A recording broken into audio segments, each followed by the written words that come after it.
Hey, what's going on, everyone? Ramsey Clark here, and I thought I'd give you some insights into my workouts that I'm doing. I'll do some voiceover just so it's not as boring when you're watching. So we're starting out with our leg press, and what I'm doing is initially, before actually pushing off, I'm squeezing and tensing the muscles for 3 seconds prior to actual liftoff. And then I want to have a smooth takeoff. And right here, what I'm doing is I'm squeezing my glutes for a second or two, and then I'm slowly turning around and maintaining that pressure and that force and that resistance on the muscle. That's how we grow, right? So look at this smooth transition right here. I barely tapped at the bottom.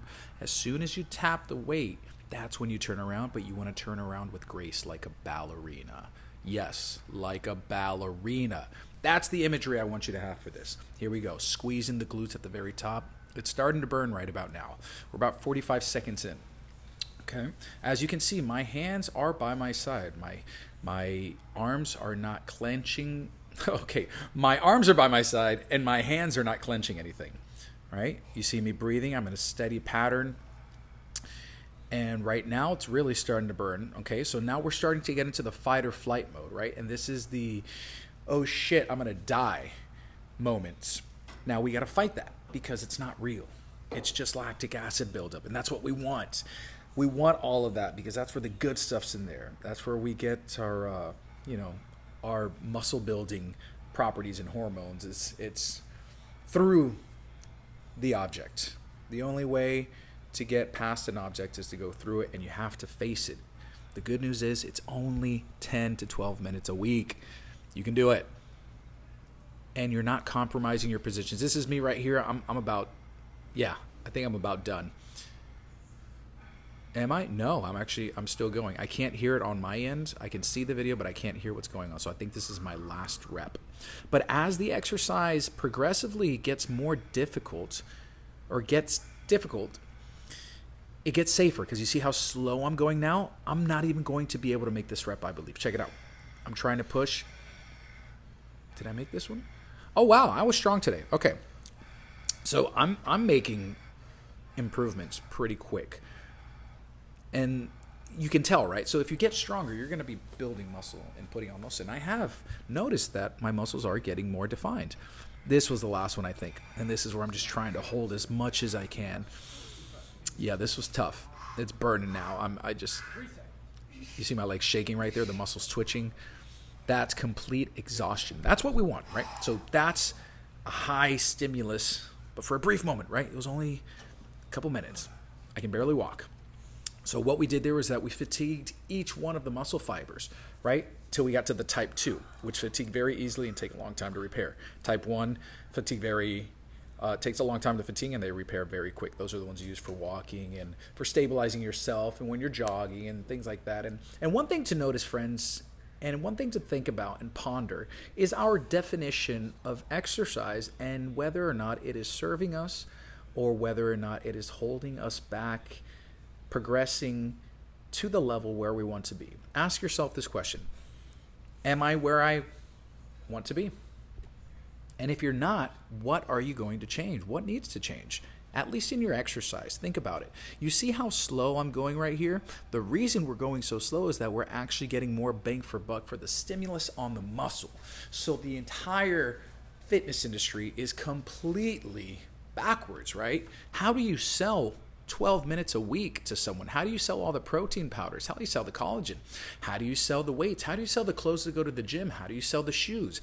How do you sell all of that when you're cutting it down to something someone can do in a facility such as this one, or you can do it at home with next to nothing. Literally a band or a strap for resistance and blocks that you can push down on. Little foam blocks, like yoga blocks. That's literally all you need. You see my turnarounds here? Okay, back to the video. Smooth turnarounds. Now my grip usually fails me before my arms actually do on this, but that's good because that means that every week my grip is getting stronger because I'm holding the weight for longer. So not only am I holding more weight, I'm actually going further in time than the established time that I do, like when I fail today. This is Gary Anger. So Gary works out of Altamont Springs and he owns Lifetime Fitness, and Gary is just a wealth of knowledge with over 40 years of knowledge in this stuff, professional motocross, and many other things. Just amazing human being. And I don't know how to explain it, but I'll do my best. It's like having Yoda in your ear and taking you along the path that you know is actually working, and you're like, holy crap, I do have the Force. And once I had that realization, that's when I was like, I have to share this with people. But first, I have to lead by example. So that's why I'm making these videos, because I'm learning. And Gary was nice enough to gift me a book from Ken Hutchins on exercise. And I've been reading that. And Ken Hutchins is the father of super slow exercise. He worked with Arthur Jones. And it's changing my mindset on how we do exercise, why we do exercise, the philosophy of exercise, the muscle-mind connection. So if you noticed in the gym, there's no pictures. It's a cool, dry, 68 degrees. The smell is nice. The walls are painted a certain color. There's a whole almost feng shui about intense training, because it's meant to be brief but intense and focused on that muscle-mind connection, because that's where we have the greatest breakthroughs. And that's what we want to aim for. So it's not about how much weight you're lifting or how frequently you're lifting. It's how are you lifting it? That's the main thing, because what we're doing here is 5 reps. 5 sets. We're doing 5 sets. 1 rep max. 1 set max. I keep saying rep. But you see, this is for my shoulders. So what I'm doing here is that I'm keeping that smooth transition. I'm going to bend over a little bit to create a C arch here. I bent over a little too much, and Gary corrected me appropriately, as I think he's doing right now. I can't hear him, but I can see his hand movements. I'm seeing what you guys are seeing just without the audio. I'm noticing more definition in my calves and my quads, specifically my calves, which is interesting because the only thing that I'm doing is that leg press you see back there to the left.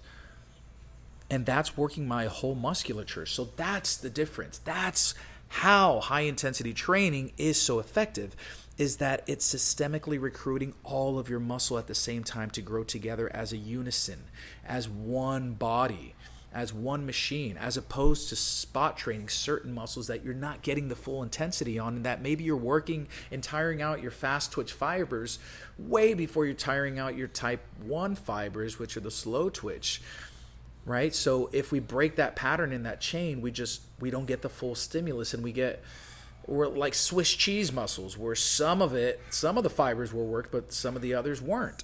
And most of our muscle is type 1. I mean, it depends on your genetics. That's another huge point I want to touch on. Because Arnold Schwarzenegger in the 1970s, and Lou Ferrigno, and Mike Metzer, and all these guys were doing these brutal workouts. Well, Mike actually kind of shocked a lot of people by cutting it down to 3 days a week. And Arthur Jones, who was the gentleman who created the Novelist machines that kind of started this whole thing, that was revolutionary, right? And these machines, the Nautilus machines, he then later made MedX, which is another company, are for rehabilitation. They're used in facilities, in care centers, but also for elderly people and osteoporotic people. They had a 1982 study at the University of Florida with Ken and Brenda Hutchins. I believe it's Brenda. I'm trying to remember from the book, but Ken Hutchins for sure. And they did a study, and it was supposed to be a 9-year study. It got cut at 5 years. I'm blanking on exactly why. Yeah. The main meat and potatoes was that they saw a 70% increase in the women's strength, I believe. And they saw the bone marrow increasing and their strength, right? And just benefits to their osteoporosis. So that's really where all this came from. And it's so exciting because if you think about it, you can do this forever. You're never going to reach a plateau, most likely. You're not going to, unless you get to the point to where you're so strong that you're picking up the whole machine. But even then, you can still do that. And the harder it gets, the safer it is, right? So we want to protect our joints. So here I'm doing a pull back or a lat pull. And this is focusing on my lats, my arms. And I don't know all the muscle names. I haven't studied physiology. But what I have studied is being in that moment, feeling that burn and that lactic acid and just breathing and working on my breath and also working on my head position. I think I got told here to imagine there is a fist under my chin, which is a good rule of thumb, and that's what I'm going to continue to implement. But you see how the mind plays tricks on you, right? So this is that fight or flight. So my legs are twitching, or I'll want to look somewhere else or move somewhere else. You know, it's the body squirmaging out of the quote unquote pain or the discomfort. It's not pain. It's discomfort. And having someone like Gary there next to you to coach you and push you through it, worth every penny. And that's why I've seen the results I've seen, because you can try and figure something else. You can try and figure something out your whole life, right? And get mediocre results.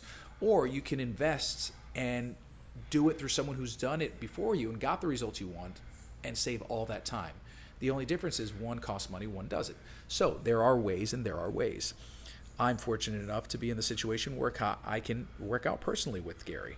Not everyone can, and that's okay, because you can do things even if you can't, even if you don't have equipment.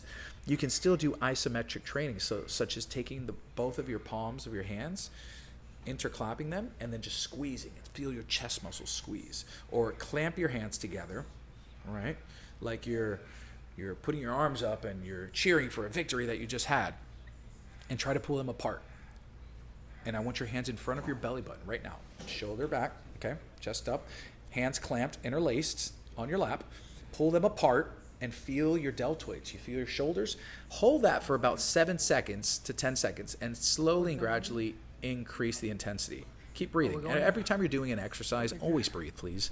Sometimes we want to hold our breath. That's not good, especially under these loads and these conditions. It's crucial to work on your breath, and that's a whole nother element of this working out, is that it is almost like a martial art, because exercise needs to be differentiated from martial arts. Actually, I take that back. Exercise is not martial arts. This is my point. Exercise is exercise. It's a premeditated stimulus that we're applying to the muscle for a certain amount of time to get a certain result. The most bang for buck, essentially. We want to get in, hit it as quick as possible, as hard as possible, and get out. Shut it down for repair. That's what we want to do. And that's what we're avoiding a lot of times when we're using inertia and motion and different factors of physics instead of just the sequential and constant time under load or time of tension on the muscle. That's what we want. And we want to every week push a little bit more and a little bit more. And the beauty of these machines is that you can make these increments very, very small to where you're not reaching these quote unquote plateaus, because a lot of times people think they're reaching plateaus, but what it is that they're jumping up into weight way too quick, and they're not acclimating and adapting and not giving their body enough time to recuperate, because who in the right mind works out once a week for 12 minutes? You know what I mean? So that's the paradigm that we're shifting, and we're going to do something. I'm going to create something. I had an idea that I told Gary, and I just want to make something for wellness, to show people that you can do this at home. You don't have to have money, and it can really change your life. I was washing my car the other day, and I noticed that I could wobble and squat around like a duck, things that I couldn't do just a couple weeks before. So I was like, wow, that actually helped me out in a really efficient way. It was a small thing like that, but that's really what stuck with me. And this just continues to give. You know, as we age, we want to maintain that muscle, and we want to avoid sarcopenia. Sarcopenia is the thing that eventually kills us, because what is the one thing that is most important to us? It's muscle, because muscle allows us to move things. Muscle allows us to move out of danger and survive and run. And it also allows us to forage and hunt and eat. So if we don't have muscle that can make us move, we're literally vegetables. So we want to maintain as much of that muscle as we age as possible, and doing it in the safest and most time efficient way, so we can live a life that's full of, you know, amazing experiences that don't have to be focused 24/7 on the gym. We can focus on other shit. You know, there's other things going on in life, but just be diligent with when you work out. Hit it hard, get in, get out, and whatever I can do to help you guys out, I'm here for you. Thanks for joining me on this journey and listening to me speak. This is the first time I try this, but I think I went through it pretty much almost 15 minutes. All right, guys. See you soon. Take care. Bye-bye.